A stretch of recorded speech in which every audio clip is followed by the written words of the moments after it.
It's precisely 1:15. This is the news on Sri Lanka Broadcasting Corporation. News is edited by Catherine Pereira, read by Sabrina Zawahir. The headlines. New bill to seize properties earned from illegal means. Tenders have been issued for the procurement of fuel for the next 6 months. Minister of Foreign Affairs Ali Sabri is set to attend the World Economic Forum's special meeting on global cooperation. Man arrested with 30 kilograms of drugs including ice and heroin. And in world news, Egyptian-Israeli delegations meet in bid to restart Gaza through talks. Now the local news in detail. The government has decided to bring in legislation soon to confiscate property acquired through illegal means. According to Cabinet spokesman and Mass Media Minister Dr. Bandula Gunawardena, the Cabinet of Ministers has approved to a proposal submitted by President Ranil Wickremesinghe and the Justice, Prison Affairs and Constitutional Reforms Minister Vijayadasa Rajapaksa to draft the relevant bill. Speaking at a weekly Cabinet media briefing at the Government Information Department yesterday, the minister said that the government is bound to bring in legislation for the recovery of assets acquired through illegal means by 2024 as per the agreement with the International Monetary Fund. Justice, Prison Affairs and Constitutional Reforms Minister Dr. Vijayadasa Rajapaksa has appointed a committee comprising experts in the field last year to prepare a policy and a legal framework and procedure required in relation to properties earned from illegal means. State Minister of Power and Energy D.V. Chanaka stated that in the light of global market conditions and potential fluctuations in fuel prices, tenders have been issued for the procurement of fuel for the next 6 months. Further tenders will be issued on the 30th of this month and the 13th of the next month and for an additional 2 months. This ensures the fulfillment of fuel requirements for the year 2024, and he also said that the necessary steps will be taken to establish an independent regulatory body for overseeing the power and energy industry. The State Minister additionally noted that the said institution handles matters pertaining to the importation, quality assurance, distribution and sale of energy resources, thereby ensuring equitable service delivery to consumers. This news is brought to you by Sri Lanka Broadcasting Corporation. Continuing local news. Minister of Foreign Affairs Ali Sabri is set to attend the World Economic Forum's special meeting on global cooperation, growth and energy for development to be held in Saudi Arabia. According to the Foreign Ministry, Minister Sabri is scheduled to leave for Saudi Arabia to attend the event, which will be held in Riyadh from 28th to 29th April 2024. Convened by the World Economic Forum, the special meeting is expected to bring together leaders from diverse sectors and industries to inspire a comprehensive dialogue on the most urgent and complex issues of the day. During the visit, Foreign Minister Ali Sabri will join as a panelist in 2 sessions, namely Building the Urban Future and North to South, East to West, Rebuilding Trust. On the sidelines, the Foreign Minister is expected to have bilateral meetings with his counterparts from several countries, including Saudi Arabia, the host country. During a raid carried out in Navi in the area of Maharagama, the police have impounded a cache of heroin weighing 8 kilograms. Reportedly, the heroin consignment is worth to the value of 160 million rupees. The arrestee was identified as a 45-year-old. A 31-year-old man has been arrested on Friday night for the possession of a large consignment of narcotic substances. The arrest was made by the officers of Biyagama police in the area of Bandaravatta when the suspect was transporting nearly 30 kilograms of drugs. In the impounded consignment were 15 kilograms of ice, 14 kilograms of hash and 941 grams of heroin, according to the police media division. The suspect was identified as a resident of Bomiria area in Kaduvela. That ends local news. The main news story is brought to you by Sinhala Mahatmya. President Ranil Wickremesinghe received official handovers of generous financial contributions for the Children of Gaza Fund yesterday. This is an initiative the President established to alleviate the suffering of those affected by conflicts in Gaza. In addition, during the initial phase, President Ranil Wickremesinghe delivered $1 million received from allocations earmarked by ministries and government bodies for this year's Iftar celebrations to the Palestinian government through an official United Nations delegation. Furthermore, in response to the President's call for contributions to the Children of Gaza Fund, a substantial sum has been collected, slated for official transfer to the Palestinian government in the coming days. That was main news. The main news story was brought to you by Sinhala Mahatmya. Moving on to Watchlight. The National Water Supply and Drainage Board says a 14-hour water cut would be imposed for several areas in Colombo district on this evening. Accordingly, the water supply will be suspended from 5 p.m. today until 7 a.m.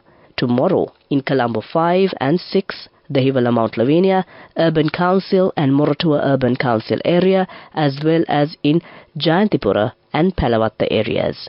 That came to you in Watchlight. Coming up, World News.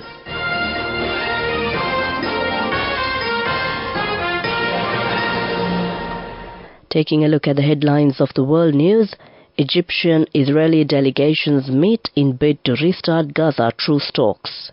UN warns of possible imminent attack on city in Sudan's North Darfur. India votes in Phase 2 of Mammoth election as Modi raises campaign pitch. Now the world news in detail. An Egyptian delegation has met Israeli counterparts looking for a way to restart talks to end the war in Gaza and return the remaining Israeli hostages, an official briefed on the meetings has said. The official, who spoke on condition of anonymity, said yesterday Israel had no new proposals to make, although it was willing to consider a limited truce in which 33 hostages would be released by Hamas instead of the 40 previously under discussion. There are no current hostage talks between Israel and Hamas, nor is there any new Israeli offer in that regard, the official said. The United Nations has sounded the alarm about a possible imminent attack on Al-Fashir in Sudan's North Darfur, as the global body seeks to reduce tensions in the last major city in the region, not under the control of the Rapid Support Forces. A spokesperson for the UN Secretary-General Antonio Guterres said yesterday that the RSF was reportedly encircling Al-Fashir, suggesting a coordinated move to attack the city may be imminent. Guterres called on all the parties to refrain from fighting in the Al-Fashir area, said the spokesperson, adding that his envoy on Sudan, Ramtan Lamamra, was working to de-escalate the tensions. India has voted in the second phase of the world's biggest election as Prime Minister Narendra Modi and his challengers raised the pitch of the campaign by focusing on hot-button issues such as religious discrimination, affirmative action and taxes. Almost 1 billion people are eligible to vote in the 7-phase general election that began on April 19th and concludes on June 1st, with votes set to be counted on June 4th. A total of 88 seats out of the 543 in the lower house of Parliament went to the polls on Friday, with 160 million people eligible to vote across 13 states and federal territories. Modi is seeking a record equaling third straight term on the back of his economic record, welfare measures, national pride, Hindu nationalism and personal popularity. That ends World News. Prior to concluding, the headlines of the World News once again. Egyptian-Israeli delegations meet in bid to restart Gaza truce talks. UN warns of possible imminent attack on city in Sudan's North Darfur. India votes in Phase 2 of Mammoth election as Modi raises campaign pitch. That ends world news. Moving on to development news. Another 29 tanks in the Hambantota district will be renovated by the Climatic Smart Irrigation Agricultural Project. The project will be implemented in the Lunugambehera and Tissamaharama Divisional Secretariat areas. That came to you in development news. Moving on with sports news. The second qualifying match of Sri Lanka Women T20 World Championship Cricket Tournament will be held at the Zaidi Playground in Abu Dhabi today. The Sri Lanka women's team will compete with the Scotland women's team. The match will begin at 9 p.m. tonight local time. This is the third match of the A group. That came to you in sports news. Go ekakthiyana youth eකට life එකේ change එකට නියමෙට set වෙන්න as වහගෙන දැකපු හින හැබැ කරන්න youth එකට නියමෙට set වෙන friendship එක මෙන්න. The all new NSB Ithru account, NSB IM, a plan for your dream. Business News, sponsored by National Savings Bank, the safest place for your money. Chairman of the Sri Lanka Transport Board, Lalit D. Alves, says the SLTB has earned 1,500 million rupees owing to the special bus service set in place for the Sinhala and Tamil New Year season. Since 5th of April, the SLTB has deployed more than 200 additional buses to facilitate the people who are returning to their hometowns for the festive period. As a result, the state-owned bus service providers' daily income saw an increase to the value of 25 million rupees. That came to you in business news. Business News, sponsored by National Savings Bank, the safest place for your money. Go ekakthiyana youth එකට life එකේ change එකට නියමෙට set වෙන්න as වහගෙන දැකපු හින හැබැ කරන්න youth එකට නියමෙට set වෙන friendship එක මෙන්න. The all new NSB Ithru account, NSB IM, a plan for your dream. Moving on to economic news. The Central Bank of Sri Lanka, in its annual Economic Review 2023 report, said that the Sri Lankan economy witnessed a gradual revival in 2023 from the deepest economic downturn in its post-independence history. The report was presented to Finance Minister President Ranil Wickremesinghe by Central Bank Governor Dr. Nandalal Veerasinghe yesterday. The report said that decisive policy adjustments and structural reforms implemented by the government and the central bank helped restore macroeconomic stability to a great extent. That came to you in economic news.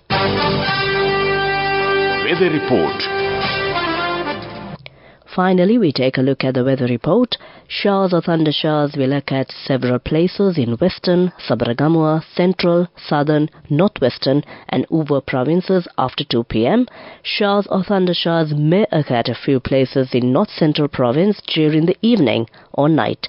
Showers or thundershowers may occur at a few places over the coastal areas from Galle to Hambantota via Matara during the morning too. Fairly heavy showers above 75 millimeters are likely at some places in western and Sabaragamuwa provinces and in Galle and Matara districts. That was the weather report. Prior to concluding this bulletin of news, the headlines once again. New bill to seize properties earned from illegal means. Tenders have been issued for the procurement of fuel for the next 6 months. Minister of Foreign Affairs Ali Sabri is set to attend the World Economic Forum's special meeting on global cooperation. Man arrested with 30 kilograms of drugs, including ice and heroin. That concludes the news, and over to my friend and certainly yours, who's all geared up to keep you entertained with a wonderful collection of music. Over to you, Asanka. Thank you, Seppi. That was Sabrina Sava here bringing you the main news broadcast at 1:15. Well, of course, time is we've got 20 seconds before it's 1:30 on the dot. Well, let's wish Sabrina a very good afternoon and a very good Sunday tomorrow. Well, of course, you know what's happening next. We've got the lunchtime music coming up next, and I'll open the phone line so you can call me on 011-269-4316 and ask for your favorite song, because we will be starting your choice request show at 2 p.m. So stay tuned. This is Radio Sri Lanka.